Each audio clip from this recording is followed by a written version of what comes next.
पवित्र रथयात्रा अवसर में ब्रह्मपुर गोसाई नुआगाँ स्थित गुंडीचा मंदिर छकठारे एक अनोखा तरीका ईएटी फाउंडेशन पक्षरु एक भव्य मिष्टान्न बंटन सेवा कार्यक्रम आयोजन कर महाप्रभु श्री जगन्नाथଙ୍କ दर्शन और आशीर्वाद ପାଇଁ ଆସିଥିବା भक्त व श्रद्धालु माननकु प्रेमर सह मिष्टान्न बंटन कर बंटन होइतिबा प्रत्येक मिठारे थिला प्रेम दया और एकतार वार्ता।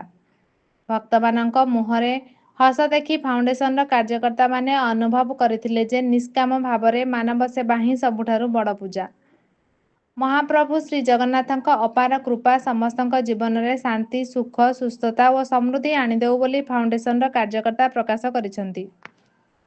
एही कार्यक्रम रे एक अनोखा तरीका ईएटी फाउंडेशन भी तन्मय एम कुनाल राधेश्याम पाणिग्राही प्रवीण मिश्र सागर पात्र सोमेश पट्टनायक आशुतोष सेनापति पंचानन पात्र विश्वनाथ दास एम जिनाल सौरभजीत दलई प्रेम बिशोई कारी शिवम आयुष वर्धन प्रतीक साहू प्रमुख कार्यकर्ता उपस्थित रही सेवा प्रदान करथिले।